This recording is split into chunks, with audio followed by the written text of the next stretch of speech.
xildhibaan Saciid Axmed Raago oo kamid ah xildhibaanada golaha deegaanka degmada Burco ayaa ka jawaabay hadallo ay toddobaadkii u dambeeyay hawada ay isu marinayeen maayirada magaalooyinka Berbera iyo Burco. xildhibaan Saciid Axmed Raago ayaa ka raali geliyay guud ahaan shacbiga Soomaaliland hadalladaasi xanafta leh ee ka soo yeeray maayirada magaalooyinka Berbera iyo Burco. waa kan xildhibaanka oo ka hadlaya arrinkaasi. la doortay waxay ku yimaadeen rabitaanka waxay sii doorteen maayiradii iyo maayirgeenkii oo ah hogaankii golayaasha deegaanka. arrintan sharciga ee dhex taala Soomaaliland oo dhan waa laga arrin aan hore uga hadalay iminkan aan ku hadlayno shacabka reer Burco lama kicin karo lama jara habaabin karo way og yihiin itijaaha waxa ka maqan gobolka waxa ka jira waa ogyihiin xanuuna ka jira nadaafadeedii fayadhowrkeedii ba hoos u dhacay waxqabadkii horumarkii ba hoos u dhacay birishadii baad arkaysaa iminka in dhaawac soo gaaray gobolka daadkii ba soo galay maayirku waa ninkii la rabay inuu saadaalin sameeyo ka hortag sameeyo midna muu sameyn birishadii magaalada qaar ba iminka xidhan ilaa waqtigan aan idla hadayo dadweynuhuna xaq bay u leeyihiin intii abaabulaan ay qoraan petition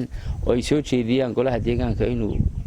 inkastoo aan iminka ku fadhino muddo dhaaf oo xukuumadda iyo xabta laga sugayo iyo gudida doorashooyinka waqtigii la mudeeyo oo la jaangooyo si looga baxo fadhiidnimadan waqtigan ay ku jiraan golayaasha deegaanka ee dalka qaar ka mid ah taas ayaa keenaysa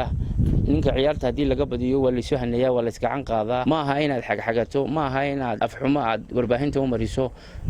guurti ahaan maanan dhex gelin laakiin maayirku isaga oo khaldan waxaanu leenahay annaga caqligayaga iyo maskaxdayaga iyo aqoontayada iyo xasaanadayada midna raali kama nihin inaad afxumo aad u gaarsiiso mas'uuliyiinta qaranka jamhuuriyadda Soomaaliya. waa